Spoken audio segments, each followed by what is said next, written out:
Hello, everyone. Welcome to Grid Live Wrap Up. Joe Sariego here, along with Keisha Azim. Very excited to talk Formula One and Supercars NASCAR Cup Series later tonight, and we'll recap that on Grid Live Encore. A big thank you to our Patreon subscribers calling the show, Mark, Robin, David. You too can invest in Grid Network each and every month. Help us get to $500 a month. We'll send folks to the track more frequently. And if you want to do your own investment, you set the amount. You can even buy a cup of coffee from a particular on-air person here on the Grid Network through Buy Me a Coffee. Link in the video descriptions to both options. Isha, we had a great British Grand Prix at Silverstone. Over 480,000 attended this race, and we saw two Brits on the podium. They were unfortunately second and third place because on that top step, once again, Max Verstappen, 6 in a row, but not the most dominant win compared to most of his wins this year. One more win, he will tie Nico Rosberg and Michael Schumacher and Alberto Ascari for 7 wins in a row, and for Red Bull, 12 wins in a row if they win this next race weekend, and that will be at the Hungarian ring, where last year Max Verstappen won that race. After today's race, is Max Verstappen, Red Bull, the sure lock for the win, or do you believe everyone's starting to catch up to Red Bull? Yeah, I think Red Bull is just already so far ahead. Other teams are catching up, like the great performance we saw from McLaren today. But Red Bull, specifically Max Verstappen, is so far ahead that I think he's a sure lock for the win. And even if the other teams start doing much better now, or bring other upgrades, I still think that Red Bull is going to win the season this year. It seems like Red Bull's going to win this season overall this year with just the consistency they're showing each and every week. Sergio Perez, I feel if he has a good qualifying performance, he could easily be doing second place finishes to Max Verstappen. And of course, if something like what we saw earlier in the year where he got a win because of the timing of a virtual safety car, potentially get that win. The Red Bull team, they are just looking really strong overall. McLaren, they had a thrilling race weekend, though. Thrilling start for them to see Lando Norris take that lead.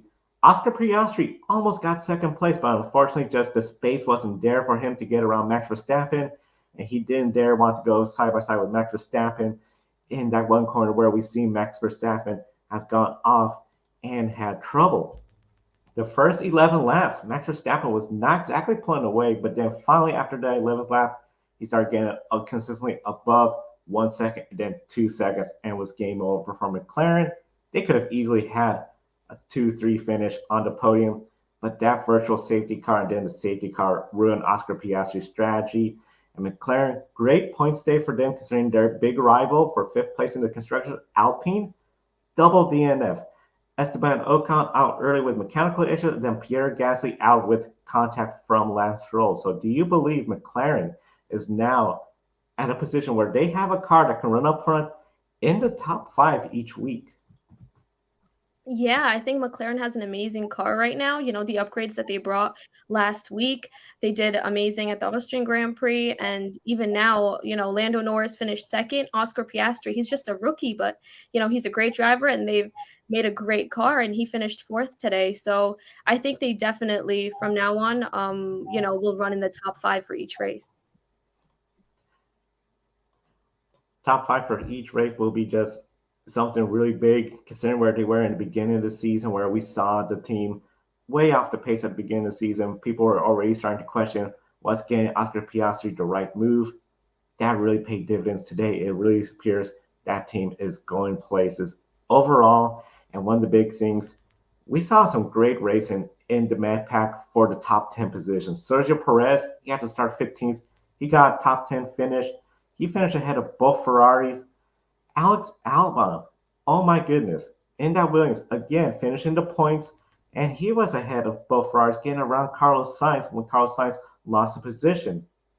The midfield battle was pretty intense, and we also got to remember Fernando Alonso was there too in the Aston Martin. Alex Albon, we've been seeing him rise up to the occasion the last few weeks with that Williams. Again, a lot of people excited about the potential of him and that team. We see the Ferraris, they're usually up there with both vehicles in the points as well, but Well, we see Alonso. He's not exactly content for podiums anymore like he was in the beginning of the season. Now he's starting to slide back a little bit into that mid pack for the top 10. While Lance Stroll, on occasion, he gets points, not contented today, and then that penalty really ruined any chance of him getting points. Overall, do you feel Aston Martin is starting to slide back to Ferrari? And does Lance Stroll cost the team valuable points opportunities?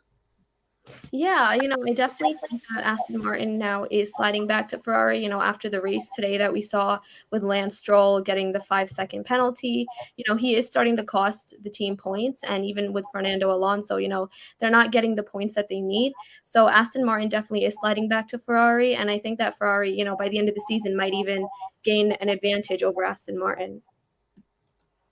And Ferrari, the experience there with that team, the history, both drivers, I feel with Lance Stroll, the inconsistency he has is just not there for Aston Martin right now. We can see what Fernando Alonso has done, get into podiums, but there's only so much one driver can do for that team, and it just really feels like it's starting to slip away overall. Taking a look at your top 10 finishers, of course, Max Verstappen, Lando Norris, Lewis Hamilton, Oscar Piastri, George Russell, they all have pretty good, solid days overall. At some point, it looked like strategy was not going to work out for them, particularly before the safety car, but it did work out. Sergio Perez, Fernando Alonso, Alex Albon, Charles Leclerc, and Carlos Sainz, your top 10 finishers, all of them getting points. And a big shout out to Logan Sargent. One position away, of course, he gained that position due to the penalty for Lance Stroll, but to see the American nearly in the points, overall, a great race weekend for Williams, their home country, one of the popular teams. I think they have to feel really good about that. And of course, we're going to discuss more motorsports because while that was sort of the last race today before NASCAR, they started early over in Australia. Yeah, so moving into the supercars now, in a surprising Townsville 500-second race, Ford finally broke into the podium's top step. Anton De Pasquale brought the Ford Mustang the first win on the track rather than after the winner was disqualified. And second place, Brody Kostecki closed the gap in the point standings down to 7 points behind his teammate and points leader Will Brown. So, Joe, do you think that we are finally seeing an increase in the parity with the new car? On the surface, it looks like we might be seeing that because one of the big things we know Ford could have won a couple races earlier in the year, things didn't work out. The Chevrolets are still strong, especially Triple Eight Racing, Brody Kosecki, his teammate Will Brown. They're always going to be hard to beat. The big thing, though, I see overall when it comes to Ford, Dick Johnson Racing, they've always been seen as one of the best Ford teams, especially when Scott McLaughlin was there and they had that partnership with Penske Racing. That partnership's no longer there. Scott McLaughlin's gone. I feel like last year they had some good performances here and there. This new car seemed that team took a little bit longer to get used to the new car, but now it seems to start finally coming in. So I think we could see them hopefully contend a little bit more for positions up towards the front. With this new car, I think it's been really interesting. Where in NASCAR or even F1, where we see the new car, the competition is closer, the results separate from NASCAR, it looks like you're seeing one team dominate. Formula One with these new cars, it looks like it's all Red Bull, but you see the competition, the midfield and the back, very close and competitive. Same in supercars. Chevrolet has been dominating, but overall, the competition there is really close. I do think Ford is finally starting to see some results. I think they're going to start making some good progress as well too. And overall, when it comes to the Ford teams in supercars, this has to be some really good momentum coming to the second half of the season.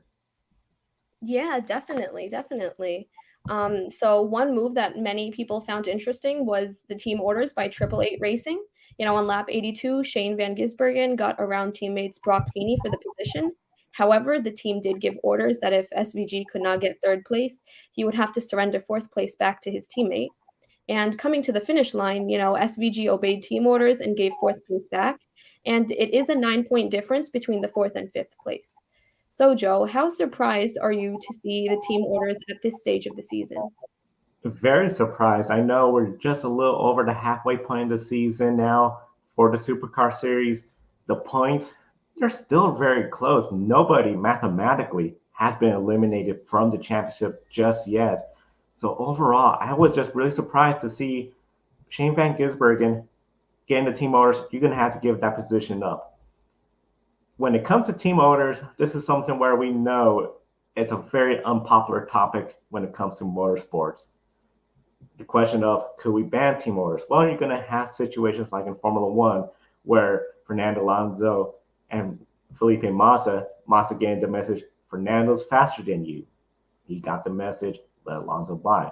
But then you also have situations where last year, Max Verstappen did not let Sergio Perez get around. That cost second place in the championship. When you have a team, two drivers, which are essentially their teammates, they'll share data, but they're each other's biggest competition because they're in the same equipment.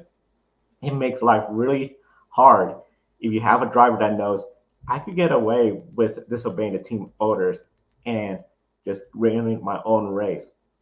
What Shane Van Gisbergen did really surprised me because we heard him lobbying like, hey, I do not want to give up this position. I'm having a really great race. It's not like I pushed my teammate out of the way or did something where the teammate had some bad luck and I got into position because of a mistake from pit strategy from the team. He ran out there, raced him hard, and look at the points.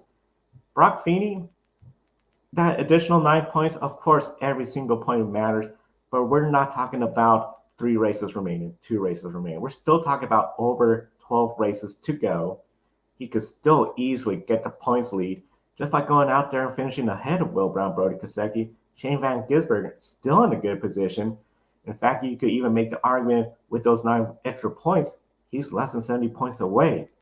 So overall, it was a very surprising move to see Triple Eight Racing make that call. And at the same time as well, too, I have to say, it's just sort of incredible to see that 1 week ago, Shane Van Gisbergen on top of the motorsports world, winning a NASCAR race, making history, coming here back to Australia as sort of like the big hero for winning that race, and then getting team orders, let your newer, less experienced teammate in supercars go by, claim 4th place because at the end he's closer in the championship battle.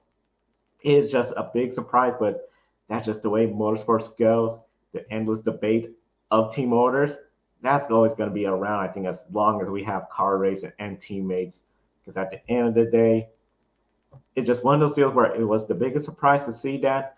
Bigger surprise for me to see St. Van Gisbergen actually obey the team orders and let him by. But at the end, AAA is pretty happy because they feel they did the best they could that race weekend. They're still in the hunt, and there's harmony so far between the teams and the drivers.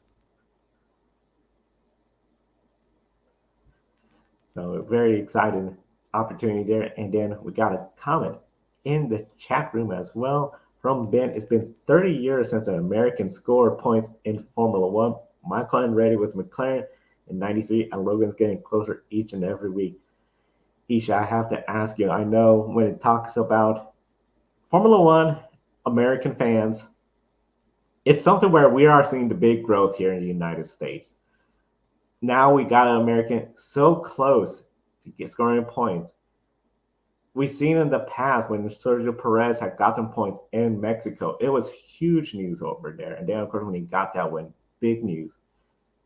Logan Sargent, if he was to get a top 10 finish, is this something that could really just set Formula One on a much higher level? Because even though Formula One is still popular, it seems NASCAR is still their biggest battle when it comes to the points. TV ratings.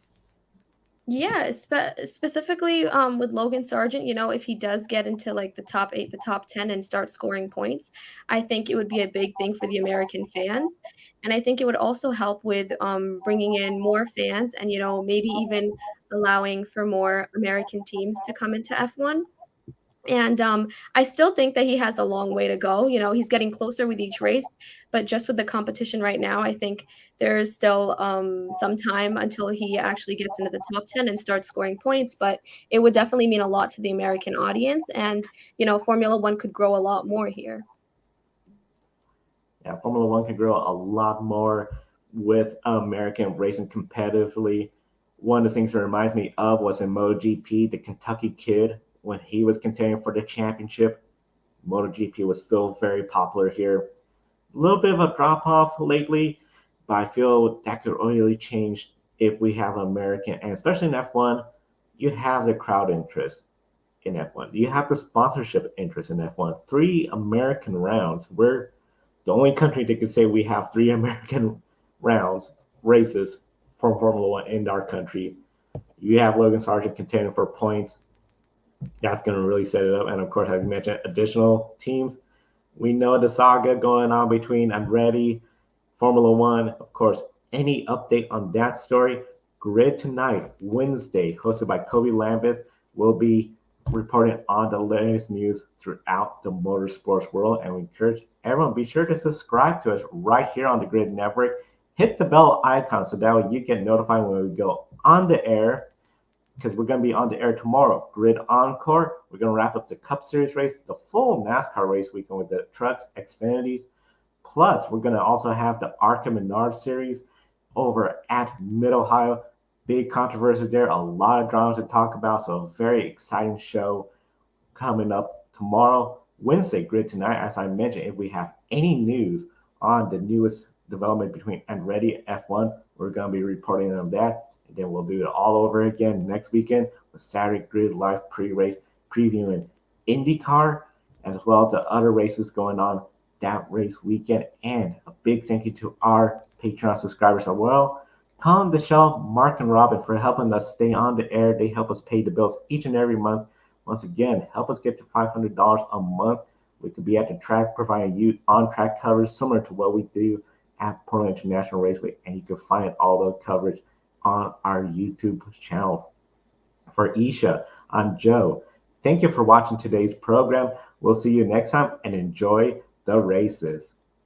Thank you for watching us right here on YouTube. Be sure to subscribe and check out some of our other videos, including Life on the Grid, where we interview folks from the motorsports industry. Thank you for watching. We'll see you next time.